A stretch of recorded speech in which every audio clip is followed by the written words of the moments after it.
Hello, welcome everyone. My name is Trina Becker, and this is Beth Bergstrom, and we are your speech therapy PD presenters for tonight's epic case study on language processing. Before we get started with the presentation, there are a few items that I need to alert you to. This course is 60 minutes and will be offered for 0.1 ASHA CEUs. Disclosures for this evening. Our financial disclosures for this course include intellectual property rights and royalties from products on B&B SLP Teachers Pay Teacher Store and on our website, bbboutiqueslp.com. We do not have any relevant non-financial relationships to the content of tonight's course. And that concludes our introductory material. So we're ready to start the course. As I mentioned, I'm Trina Becker, and this is Beth Bergstrom. We both teach at Eastern Illinois University. We are instructors and clinical supervisors in the Department of Communication Disorders and Sciences.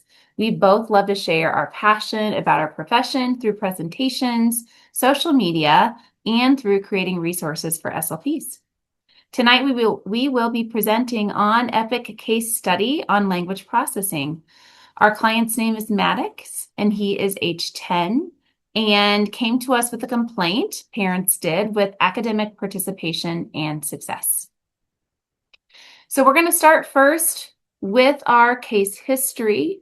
Maddox was first referred to our clinic at age 5 in 2021, and this is what was reported on his case history at that time.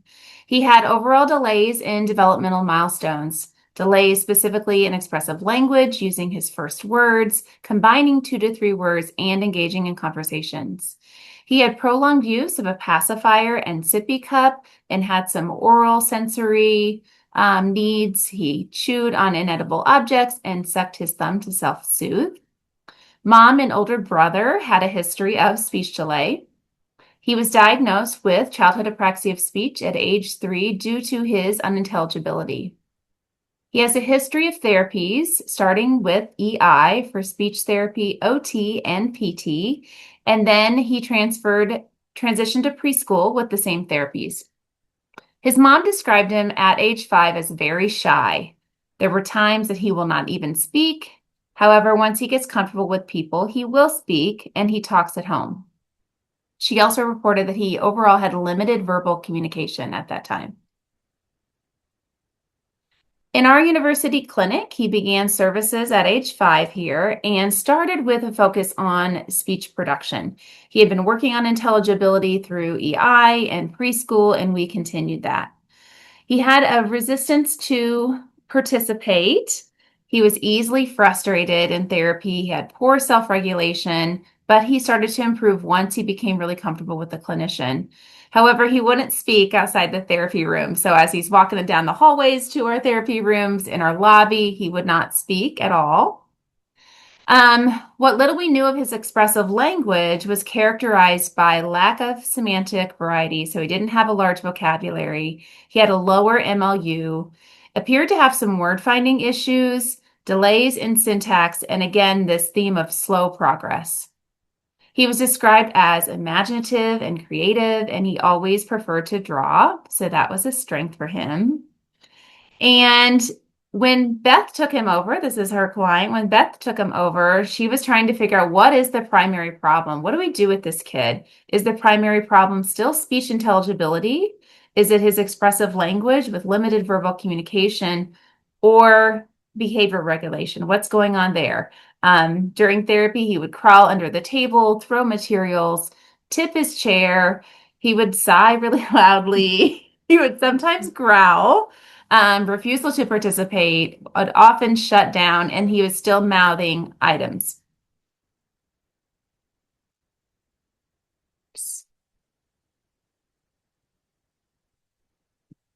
Okay. Some things that we noticed at that time were some precursors for some language processing problems. So we were already kind of suspecting that at age 5, age 6, even though we can't really diagnose that till around age 8. But things that he did show as precursors, he had poor sequencing abilities in both receptive and expressive language, overall slow acquisition of vocabulary and concepts, beginning when he was really small, an ineffective short-term memory. He had slow, receptive, and expressive acquisition of WH questions. We know that he had poor intelligibility, so there was a delay in articulation and phonological development. Significant word retrieval problems, that word finding was still sticking out for him as an issue. Slow syntactic development with persistent error patterns, and overall slow pragmatic development with poor awareness of conversational rules. So overall, key findings from etiology: global delays early, the family history of speech and language, limited progress with early intervention, speech intelligibility was the primary focus in his early years of therapy. He was shy and timid outside of his family and even, in our clinic that he was familiar with outside of the therapy room. Overall limited verbal communication paired with poor behavioral regulation. He had some noted sensory differences and noted precursors for language processing disorder. So when we first started with him, again, we focused primarily on that speech intelligibility with the supervisor that was with him before I took over the case. That clinician or supervisor and clinician did do some testing in 2021. They did a receptive one-word PVT, which he scored a standard score of 99, and then also an expressive one-word PVT, and he had a standard score of 73. So already we can see that very large discrepancy. It was a significant discrepancy between his receptive language and his expressive language, which kind of gave us some of that kind of hint of the word finding difficulties. We felt confident that he knew a lot of the vocabulary, but he was not able to retrieve that and express that. He did have that IEP. He was under the global developmental delay until he was 8 or 9, and then they switched that. We'll talk about that a little bit later. We also gave him the comprehensive assessment of spoken language. Almost all of his indices were more than 2 standard deviations below the mean. You can see the receptive was 61, expressive 54, the lexical semantic was 68, and then he had a 54 on his, what is Syntax? SI? The syntax? Syntax. Well, lexical semantic is the LSI. I'm blanking on what SI is. Sorry, everyone.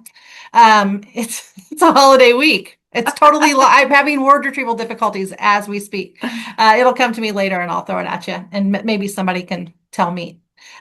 We did a PPVT again, and you can see that it was a 67. So when you look at the comparison between the receptive one word, which is typically a lot of concrete vocabulary, and compare that to the PPVT, which is more abstract vocabulary, he did significantly worse on the PPVT. And that was something that we're going to have a trend of, is that we're never quite sure what is the true ability for Maddox. We did the test of everyday language development. He had a receptive language standard score of 72, expressive language score of 65, and spoken language score of 65. Basically, we tested and tested, trying to kind of pinpoint where the breakdown was, but we were really just getting poor results across the board. We were never quite sure what was his actual ability and what his performance was. We really needed to focus just on performance, right? We needed to, this is what he was giving us every day in the classroom and every day here in our clinic. Trends, though, he did have, his receptive was higher than expressive. Slightly. Yes. On all the tests. Yes. But very poor. Yes. Yeah. Because we were just having a really hard time kind of pinpointing the primary problem, and also just not making a lot of good progress that showed any kind of good consistency in skills. His mom requested that our autism diagnostic team here at our clinic do a full ADOS team evaluation. So we did that in 2024. I believe he would have been around 8 at that time. This evaluation showed that he did not meet the criteria for autism. We did more speech and language evaluation that really kind of led us into that idea of language processing disorder with some significant deficits there.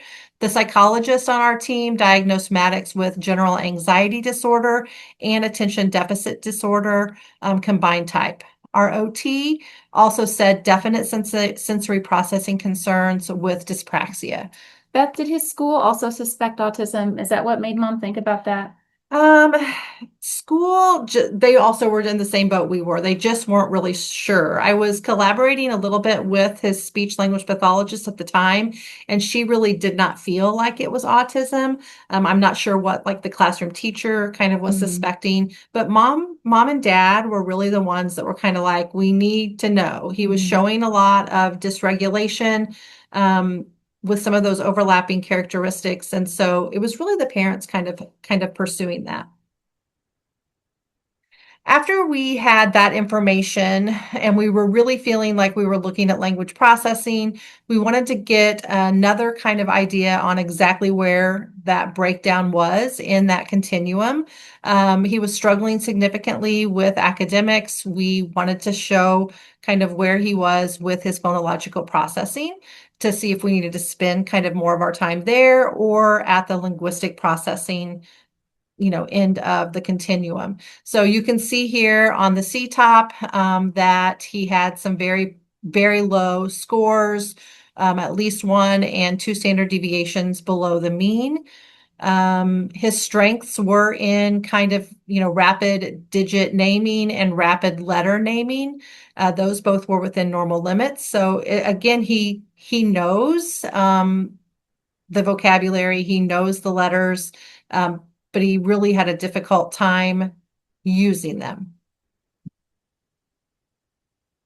We continued over those few years to do kind of more analysis of all of his assessments.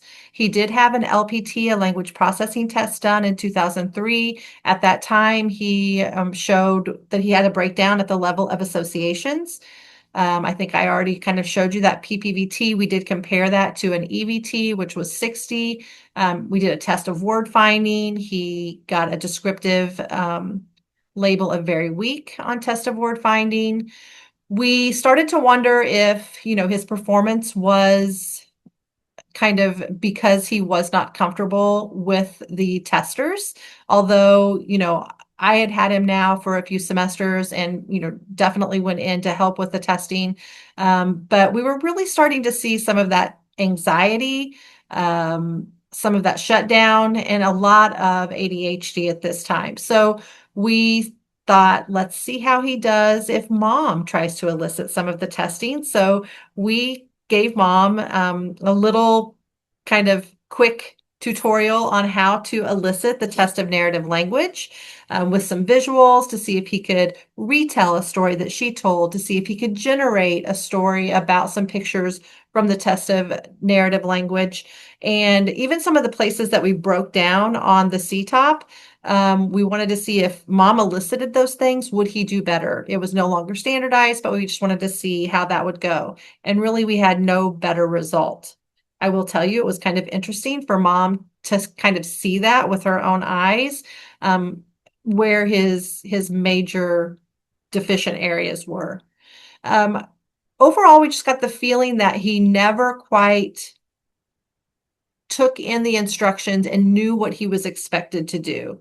So I really have the feeling that every time someone gave him an auditory instruction, he really never really took that in, attached meaning to it, to know what to do with it. So he would panic and just kind of do his own thing, kind of have some dysregulated behavior, or just completely shut down. So oftentimes he would just go silent and not have any response at all. This was also kind of an important time where we discovered that he wasn't talking to teachers at all for a couple of years. So not speaking in school at all. At the time that we learned that, He was getting in-person speech therapy by the school SLP, and she saw him with a group of 2 other peers, and she was starting to make some really good progress during speech therapy. But other than that, he was not talking or responding to a teacher at all. Did not talk during the school day. So this was really concerning. Unfortunately, we'll move forward and tell you that SLP left that school district, and they brought in teletherapy, and he was on speech therapy via teletherapy. So I did collaborate with that SLP and trying to give her ideas and suggestions, but between attention and just no verbal communication, because of the anxiety, he wasn't speaking at all. Yeah, and no way to develop the strong rapport with a person. No. And there really wasn't one person in the school building that he had a strong connection with that could maybe sit with him and kind of help facilitate those teletherapy sessions. So that was really frustrating for kind of everyone all around. He was, we all felt lucky that he had kind of this therapy here face to face in our clinic twice a week for 45 minutes, but we definitely all knew that it was not, enough. So some of our key findings from assessment are not much. We got, the only thing we know is that he was consistently dysregulated and he had consistently poor results across the board. Again, in your mind right now, you should be thinking about some clients where, you're just like, these tests aren't really telling me anything. It was really difficult to find an area that we felt like represented his ability level. Where were his strengths? We were not finding any tests that he was able to kind of show us that. Difficulty even in just completing any kind of assessment. And that happened even recently. We tried to re-administer the castle in the spring, I believe, of last year, and he still has a very difficult time attending to instructions and kind of knowing how to respond. So we just thought, let's stop assessing for a while with standardized tests, and let's get to work on finding where the appropriate level was that we needed to begin work. Testing takes a lot of time away from therapy, and we knew that we had problems. We just needed to kind of get started. So we kind of made that our goal, and our focus was to kind of find the cognitive load that he could handle, and we would begin to work up from there. And using language processing principles really helped us do that. Okay, now it's time to talk about impact areas. So you guys have on your handout our guide for client-specific intervention. We've walked through etiology and profile. If you look at your handout, now we're going to talk about impact. So I'm going to ask Beth the questions and see how her client is currently impacted in the following areas. Is auditory comprehension a concern for Maddox at this time? Yes. How about oral expression? Yes. EF and cognitive? Yes. Speech? Yes. Social? Yes. Behavior? Yes. Sensory? Yes. Written expression? Yes. Reading comprehension? Yes. Do you see a trend? I do see a trend. We've never had that before. No. We've never had a client where we felt like every area was being impacted, and it was something that we needed to address immediately. Yeah, because usually we can kind of prioritize, but he's across the board. He's across the board. So since there's so many areas that are impacted, what impairments most impact daily functioning, do you think? I feel like the behavior regulation definitely became our primary focus.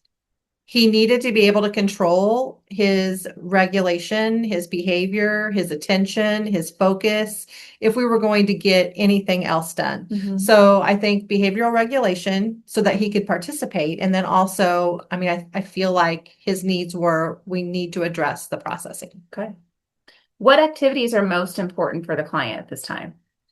If you asked school and parents, and I think us as well, we would say we need verbal communication so that he can respond. I think that's the most important thing that we need to develop. Verbal communication so that he can respond. I think about him not talking at all in school. Like, how does he even show what he knows? I mean, that would be so hard, I think, as a classroom teacher to be able to deal with that and for him to be able, participation is a huge part of staying focused and being attentive, and he's not participating. That makes that part even more challenging. Well, and I think that all day his anxiety amped up because he knew that he was being asked questions and not responding. So I think that made it really even more difficult. By the time he gets here, he comes to like around a 4 o'clock session. It's the opposite. He's like bouncing off the walls, which also means that he cannot participate appropriately. So yeah, there's a lot. And this has been going on for years. What current characteristics hinder the client the most? Regulation and I think expressive language. And what current characteristics are strengths to build on? He's super creative. He loves to be silly. I would call him a little immature in his humor, but he loves humor. He loves to draw stories and then try to talk about those stories. And I think vocabulary is probably a strength of his. And right now, currently, we've got some growing confidence that's coming, which I think is also a strength. One thing that you see on your screen that I did not say in responding to your questions is that, after his full team diagnostic here by the psychologist, we did do ADHD combined type, but we also, labeled that characteristics of selective mutism. Again, over my 20 years, I mean, this may be the second client I've ever had that I would have said, and it took me a minute when it came up in kind of conversations. I was like, wait a minute, is that what I'm seeing here? But I think he is a clear evidence of what we would call selective mutism. And the anxiety that, compounds all of that. Yeah. With the impact, you mentioned reading comprehension and written expression. We hadn't mentioned yet that he does have an IEP at school for his therapies, but he's also received some special education services, right? Yes. He's in a resource room. Yes, he comes out for everything but math, I believe he comes out for. And I think that they would say math is maybe a little bit of a strength for him. However, I don't think I think all of his work is being modified. And does he have trouble with written work? Does he refuse to do that, or will he do that to participate? He will write words to respond. They've kind of established that as his only way of responding at school. So he will write words, and he will write out full sentences. However, we've got some syntax issues. So I wouldn't say complete or complex, but he will write some sentences to attempt to describe some of his pictures. Okay, so just a quick reminder about processing. And most of the information that I'm going to talk about with regard to kind of definitions of processing come from Gail Richards' Source for Processing book. There is a source for processing, and then there's also an auditory and language processing book through Source that also is very useful. So just a reminder that most language disorders result from some kind of processing difficulty. The thing is they manifest differently along that continuum. So what looks like an expressive language, an expressive syntax disorder is actually probably manifesting from that language processing disorder. So just keep in mind that it's kind of the umbrella piece, and then you'll have some of these other language disorders under that umbrella. Processing difficulties result in academic problems, reading, spelling. These kids often have splintered skills, and we're going to talk a little bit about why that might be. And also written language is often difficult. So language processing, as a reminder, is the ability to interpret or attach meaning to auditorily received information and then formulate and express a response. So it's from everything, what I take in, to how I organize it in my brain, how I retrieve it, and then how I use it for something like expressive responding. So it encompasses everything, which meets the needs of this client. So where do we start? Need to familiarize yourself with the processing continuum. Must begin with simple and discrete skills and gradually increase those in complexity when the client is ready. This is just not the time to teach errors from a test. So it's a big mistake that people often make, and you can see how you might get lost. I gave you 8 or 10 tests that we had given this child. How would I decide where I was going to go and start working?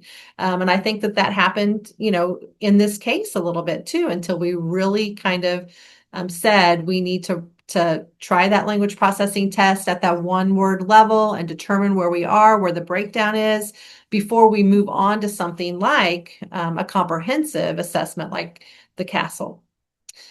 We need to follow a plan that follows a hierarchy of skills from easy and isolated to more complex and integrated. But you definitely need to make that transition at some point, but not before they can handle it. You must work at the second functional unit. We've got the primary, the secondary, and the tertiary zones that we need to be thinking about. That second functional unit is where that processing occurs. That's where the attaching the meaning to it, organizing it so that we can then move into that integration in the tertiary zone. So again, attaching meaning, organization, using experiences, using associations, using auditory, visual, and physical cues is where we need to be working with clients like Maddox. So again, from the source for language processing, some of the principles that need to be thought about as you are developing your intervention and to help guide you through the intervention are very similar to kind of some of the concepts I just talked about, but we need to really figure out where the client needs to start. Where is their breakdown? Again, I mentioned that language processing test. It really helps, moving from associations to categories, to similarities and differences, to all the way to attributes, multiple meaning words, trying to figure out how they can, where they are having that breakdown, because they can't do one skill unless they have that precursor skill. This is definitely a hierarchy model, a hierarchical model that we need to be following. So determine the earliest level where they have difficulty, and that's where you want to start. What are the prerequisite skills that we have to do to get to the next skill? And we want to make sure that is solidified, not just 60% or even maybe 80%. It needs to be solid before we move on. We want to make sure that we're using multimodal stimulation, scaffolding, breaking things down, and then building things back up. We need to really promote brain organization and reorganization. Sometimes you have to really teach how you would store something in your brain. And we all know how we do it and how we retrieve information. And we need to make it our goal to figure out how they organize things, where they organize things, and make sure we're using that in our therapy to help them retrieve. We need to teach compensatory strategies that they can use and share those strategies with classroom teachers, with parents, so that they don't get frustrated when they're at home or in the classroom. And then we need to practice and generalize those tasks that are functional, more than just drilling. I mentioned at the very beginning that we're going to do some of those discrete tasks that look a lot like drill, but we want to make sure that we're practicing them in a way that they can generalize to a variety of tasks throughout their day.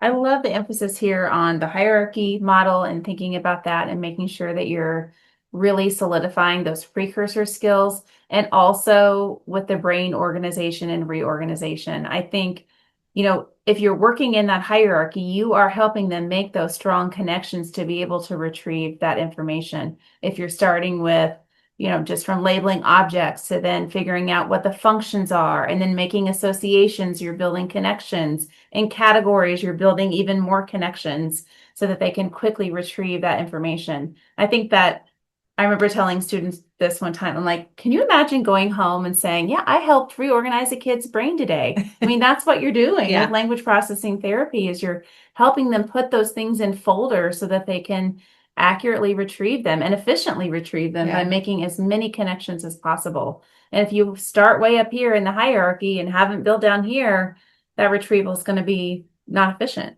And also, you have to go through those steps. And I think I have missed those steps in the past. These kids don't know where to start. And you have to teach them where to start with that organization. So you may have to draw it out. So everything you just said about making these connections, you may need to draw it out on a paper. You may need to get up and you may need to pretend like you're walking through the grocery store so that you can start to kind of organize, everything that is in the dairy section, everything that's in the fruit section. I know how to do that because I don't have a language processing disorder. But if I do that for this client, they're never going to be able to move on to the next skill because they didn't learn how to organize it themselves. So this is very intentional. And it needs a lot of variety in the way that you are teaching it so that you can find that right connection or right fit. And one of the other things we're going to talk about that kind of reminds me of what you said is, the EET that we talked about earlier, we use a little visual that's kind of like that. But the bottom line of the EET is, what else do you know? Sometimes people skip that bottom line. And for language processing therapy, it's really the most important line. I sometimes start there. Tell me what you know about an apple, and then we'll work through all of the different category or, describe it. What's it look like? Where do you find it? What's it made of? All of those things. But sometimes I start with, what do you know about it? That's where I start, but it's down at the bottom. And sometimes we don't even get there. Yeah. But it's a really important thing for these kids to learn from experiences that are personal to them. So expanding expressions tool is what EET is and can be very useful for these language processing kids. Can you sing the song? Nope. Blue dew, green group. What does it look like? Oh, I don't have the tune again. I can't. I should have prepared. You would have been great. I would have been ready. One more thing before we move on from the slide. Are you going to sing? No, I can't do it. I can't do it. Your point on the previous slide about not teaching isolated skills from tests. I mean, I think this is another reason that you can't do that. You've got to follow this hierarchy, and pulling out one thing from a subtest that they were not good at does not address those foundational skills. And so you're really just causing more splinter skills in these kids, and it's not helping them, be organized in their brain and to be able to retrieve information. So definitely. Okay.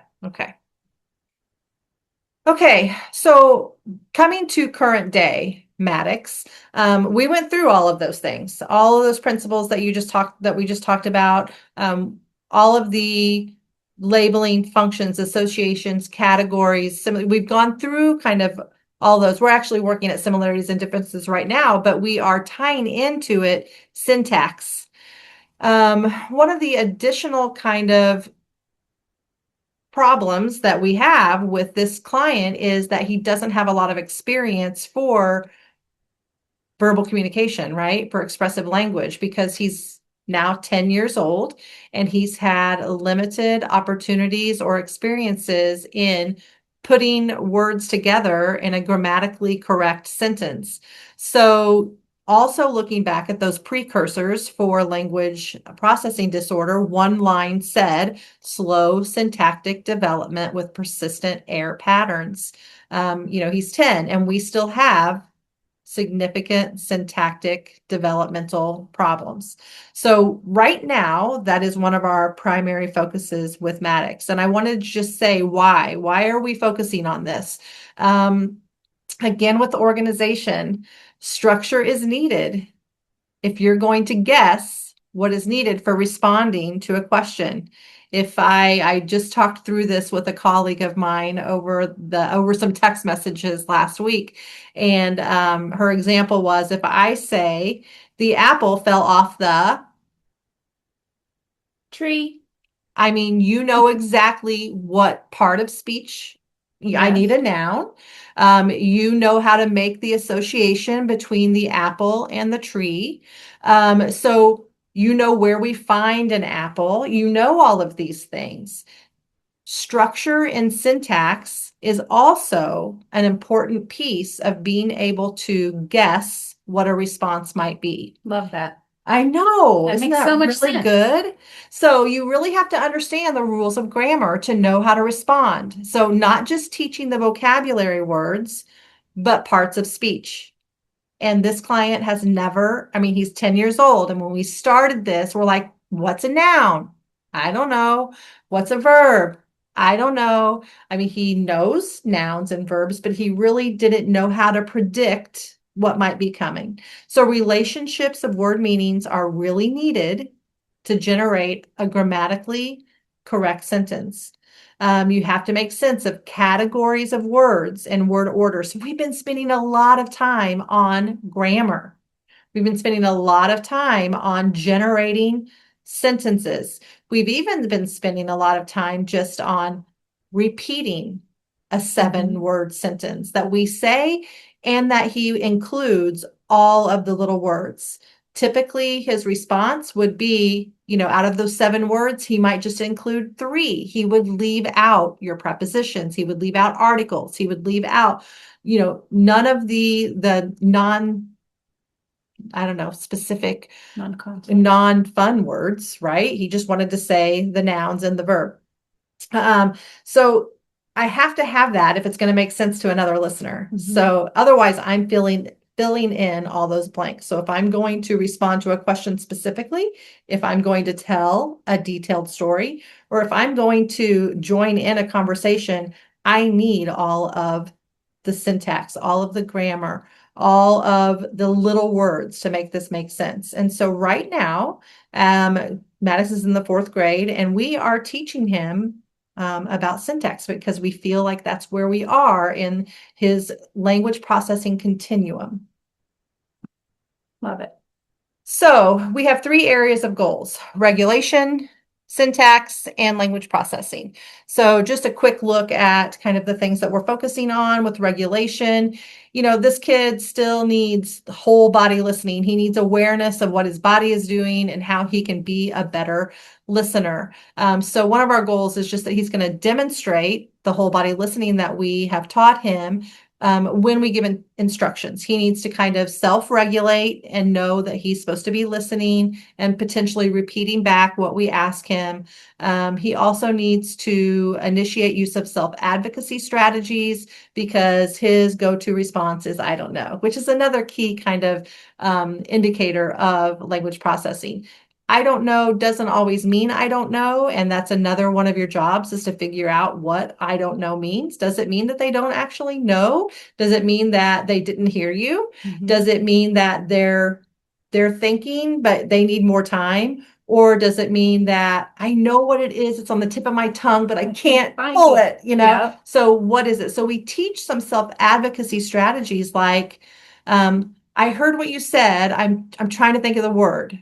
Or I know it's an animal, but I can't think of which one. So we do a lot of the what do I know and what do I not know.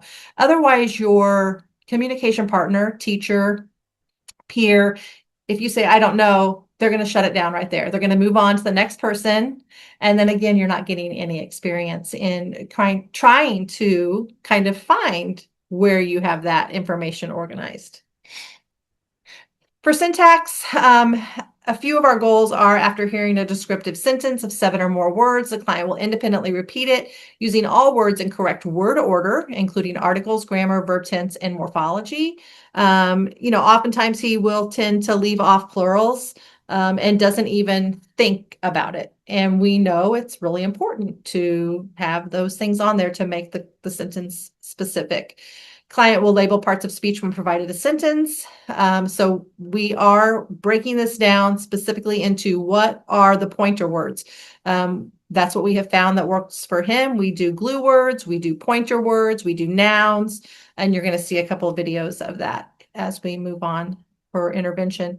And then also, given a visual organizer and word bank, the client will build a complete and organized and syntactically complex sentence. There's a lot of things that he has to be able to do to get credit for that last goal.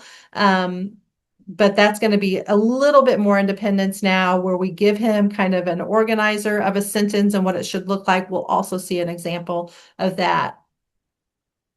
And then with language processing, we are at the level of, generating similarities and differences. Typically, he can do one, but that's not really enough. You need to be able to do at least 3 critical features for describing similarities. And we think that 2 right now is what he can handle for differences.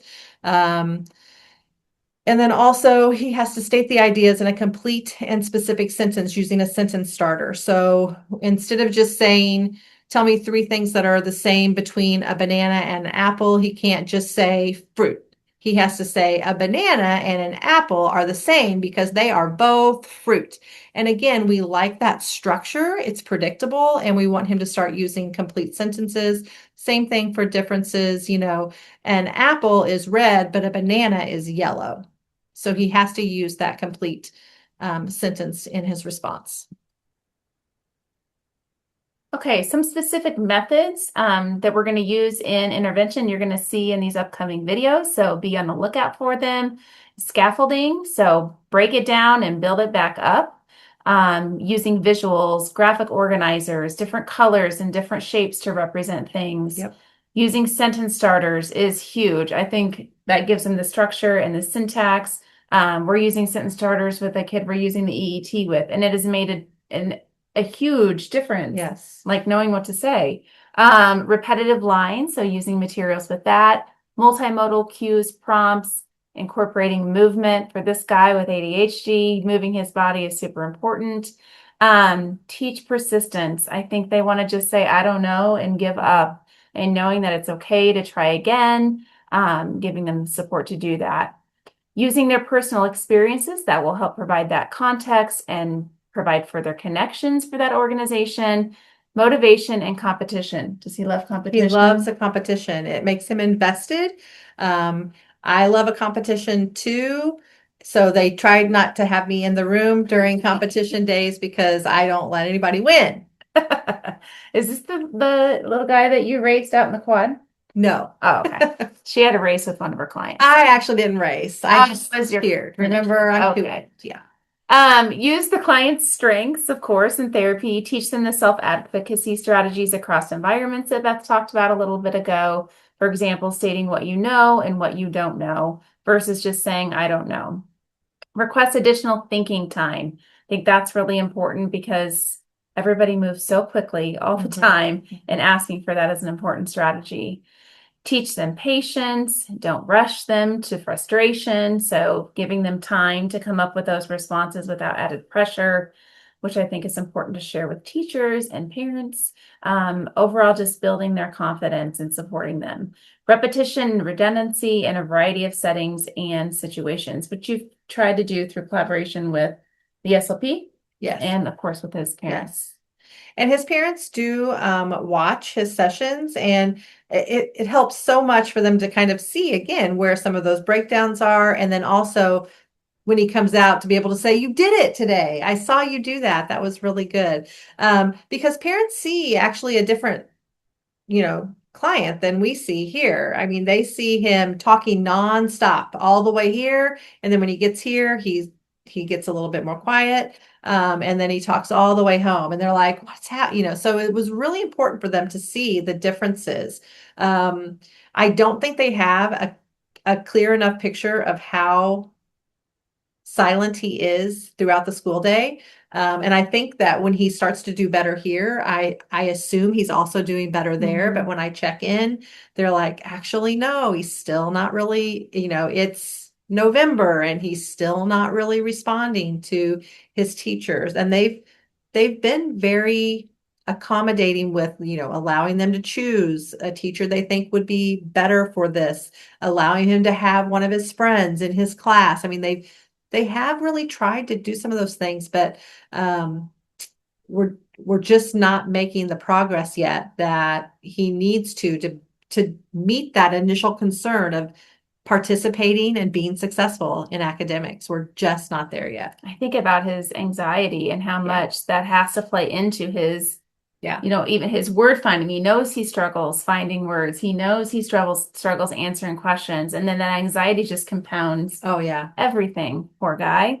Yeah, and by the way, for both he's unmedicated for both ADHD and anxiety at this point. Parents are just not ready to kind of go down that road. I feel like it could really help take the edge off of some of the things that we see. But I also think that we probably see him in one extreme, kind of at the end of the day, in his kind of worst attention, place, but I think it's almost just as bad to be completely shut down all day. Absolutely.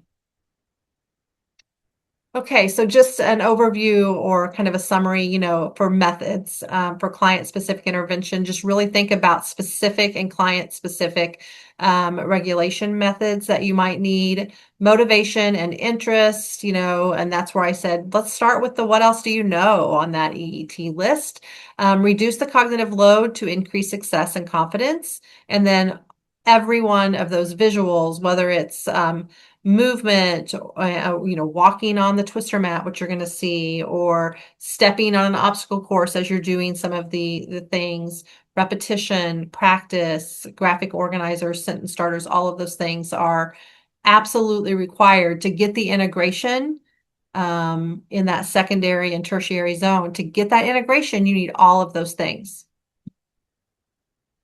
Okay, so we're going to end with several videos. So this first one is the first day that we really introduced whole body listening. There's lots of things for you to watch in this video. I think one of the things you're going to see is a lot of positive reinforcement from the clinician. You're going to see a lot of kind of his lack of focus and his fidgety behavior and his moving all around.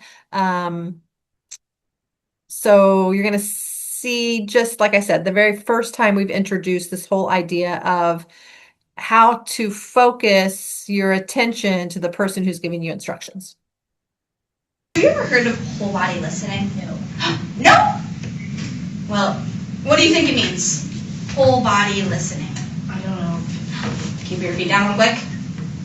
You're not showing me whole body listening. That's why I'm going to teach it to you. Ready? Yeah. So, do you want to do some reading? Yes. Okay, look. What does it say for our eyes? I look at the person talking to you. So what does that mean? I don't know. When somebody's talking to you, we give them our eyes, right? So Miss Brianna is talking to me. Do you see me? Am I giving her my eyes? Okay, now Miss Brianna, can you talk to me again? Miss Ashley, what color is your favorite color? Am I giving her my eyes? Yes. No. No. Okay, so when somebody's talking, we need to give them our eyes. We need to look at them. Okay, what's the next one? Ears, both ears waiting to hear. So what do? We put on our elephant ears, right? I don't know. We put on our elephant ears. Yeah? Yeah. Yeah. Yeah. Yeah. Awesome. And then our mouth. You're good at this. You're good at a lot of these things, but we're going to keep working on it. Okay. Okay? Our mouth, when somebody is talking, our mouth is quiet, and we don't talk or hum or make sounds. Right? Hands are quiet in our laps or our pockets or at our sides. There you go. And then feet. Our feet are quiet on the floor. Looks like your feet are quiet on the floor. Mm-hmm. And then body. Oh, are your feet quiet on the floor? No. That's okay. They don't need to always be that way. Just when we're listening to instruction, okay? Okay. Yeah. Brain. What do you think the brain does? Thinking about what is being said. That's a big one. We want to think. We want to use our brain and think about what's being said. What is this? Caring. You're caring about what the other person is saying.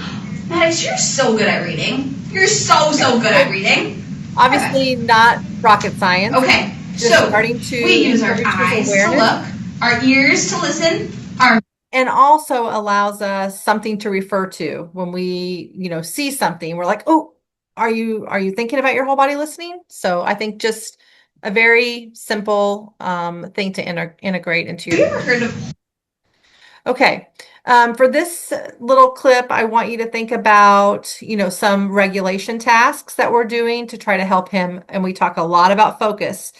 She will refer back to the whole body listening, and she'll also have him repeat instructions.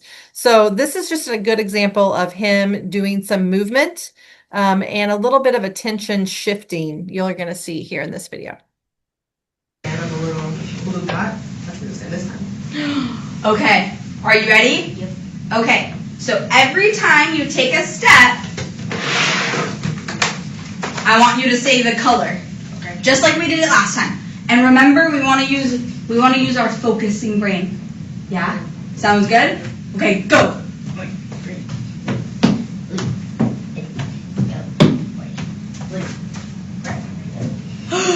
Nice! High five. Super awesome. He was saying all the Great colors. job. and Great job. I love how you But really it's focus. very difficult to know.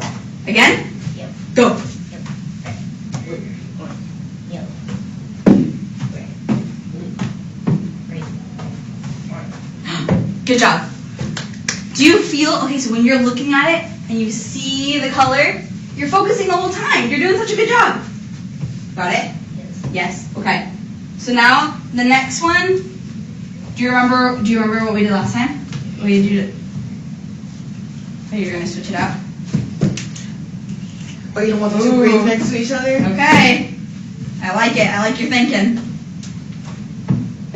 Okay. Now, when you step on it, I want you to say an object that of the color. Does that make sense? Yep. So every time you step on a color, you're gonna say an object of that color. Okay. Go. Difficult instructions. Milk. Banana. Yogurt. Cherry. Grapes. Orange. Sky. Parrot. So. He did sky, carrot, Good job. sun. You did but some then good thinking one on that before one. He did orange. What did you say? What did you Still say have a for this little last trouble with one? that shifting. The sun. Oh, that's a good one. I like it. Okay, but it's. Do you want to do the same thing on the way back? Okay, go. That helps kind of. Give me some new ones. Give me some new that ones. Focus. Okay. And I'm a little. Okay. You'll hear whole body listening, I think, in this one, some self-advocacy. This is also focus and repetition. You're going to see her giving instructions, two-step instructions, but that's not our goal. Our goal is to repeat back the instruction and then execute the task. Put the pig on red. Not yet. And put the dog on green. Put the pig on red. Put the dog on green. I like that you repeated me. That was great. Put the pig on red. Put the dog on green. Perfect. Such improvement with her hand. Okay. Are you ready for the next one? Wait.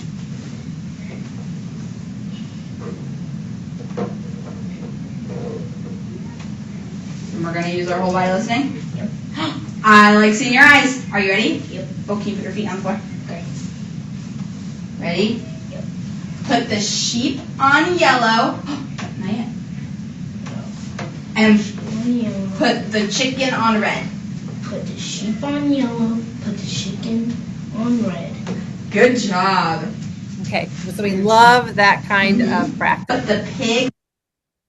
Okay, same activity here, same day, but I want to show you a little bit of how they work in the syntax. Animals again. Okay. Okay? Do you remember how we walked across last time when we said the sentences? Yep. I have new sentences for us. Okay. Oh, man. A lot of alarms gonna go off. We had already made the alarm All right. go off once, I did. Okay. When he locked Are you himself ready? in the room. What color do you want to go on first? Blue. Okay. Come and stand on the word twister. Okay. Twist. Mm-hmm. Okay. So for your first sentence, Maddox, ready? Whole body listening. I need you to stand. I need you to stand on your feet. Stand on your feet, please. You can see this is Are we a using our constant problem. listening ears? Yes. Or I would say barrier to what we're Okay, trying to get done. I'm gonna right? say a sentence. It's different than it is in the classroom. He's got different kinds of difficulties in closer? the classroom, but for our 45 Okay, minutes I'm here, gonna it's say a very sentence. difficult for him. And you're gonna say it back to me, okay? Okay. Are you ready? Yep. The dragon eats pizza every night. The dragon eat pizza every night. Yes, the dragon eats pizza every night. Now you're gonna step on one dot for every word. Dragon's not real. You're right, dragon's not real. Okay, ready? Do you remember the sentence? Yes. What is it? Dragon always eats the pizza. Close! It was very close. Let's try it again. Ready? I'm gonna tell you the sentence. The dragon eats pizza every night. The dragon eats pizza every. Perfect! That was great. job! Fire. You used your whole body listening. That was great. Okay. Are you ready for the next one? A couple of other Okay. examples in this clip that I don't know if we'll have time to get to because I want to show you the others, is that he will leave out some of those articles, and she's very picky. She makes him go back and redo it to include all of those. He did not get the S on that word, and I would have made him to get that. Almost again.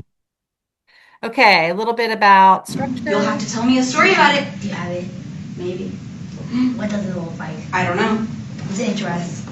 I don't know. You might be able to find out if you focus. Ready? So our pointing words point to people, places, and things. Okay? So it's A, He does a little lesson or and reminding him about glue right? words and pointing Because we words. usually, right? Addicts. Because on Thursday, tell me, which one is our glue word?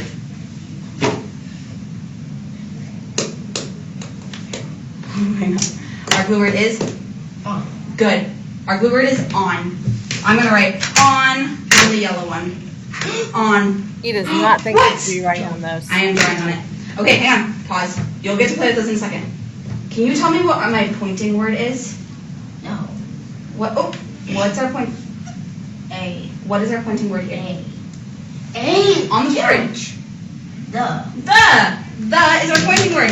So our pointing word is Okay, so he gets all of his nouns, verbs, and then sentence, and you need to put them in order. Okay. Are you ready? Okay. Yeah. George slept on the couch. George slept on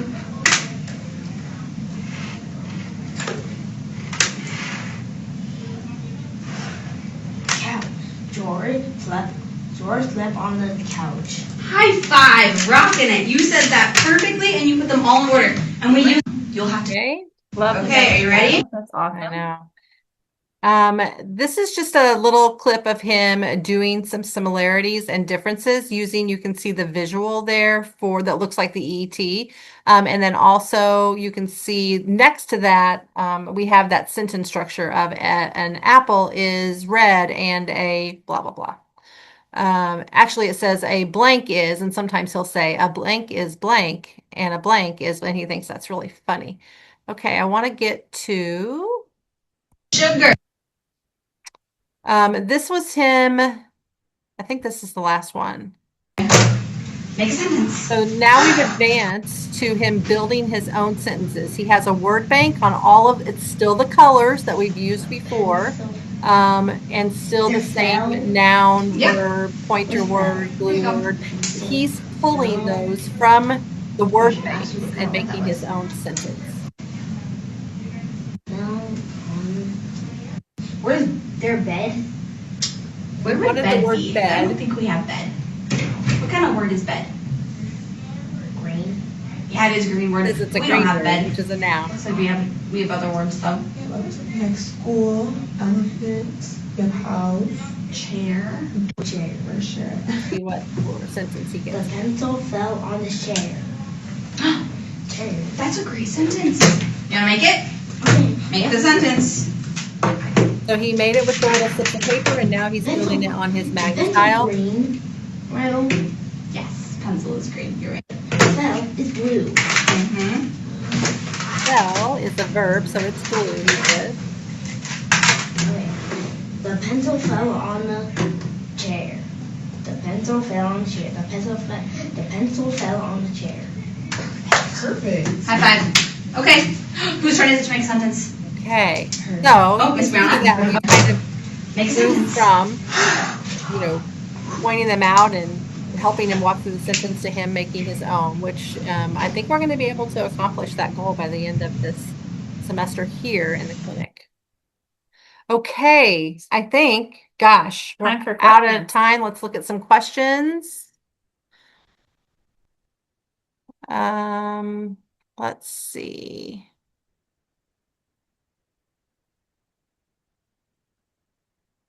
Isn't that syntax? Yes, and hopefully we were able to kind of answer that question for you that it is syntax, but that's all under the language processing umbrella for him. Or that was the castle. You're helping syntax me. Index. So you said That's it. I know. What was the other one? SLI.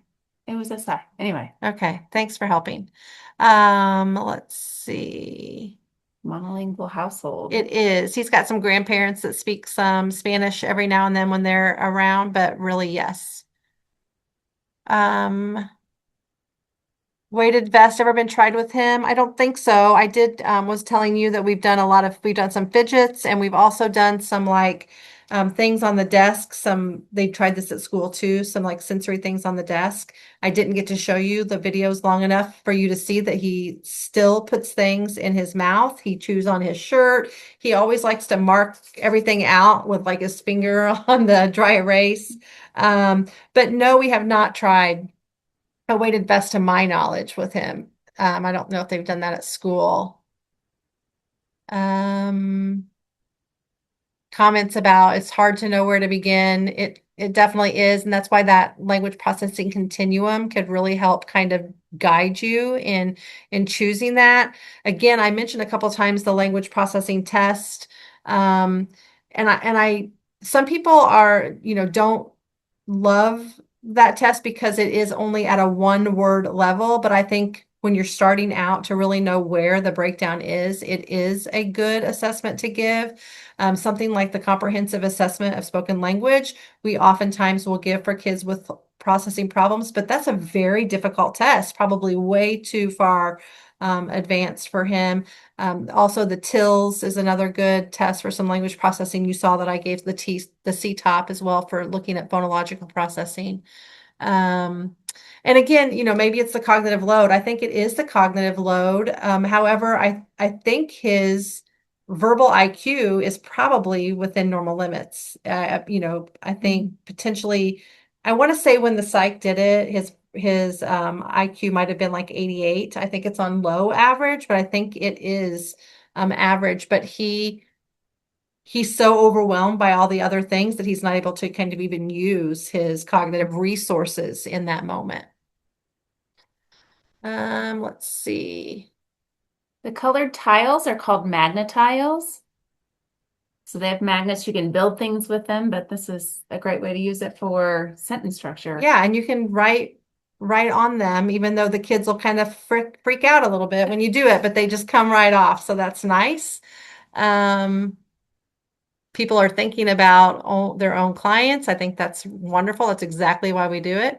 Such a dynamic child.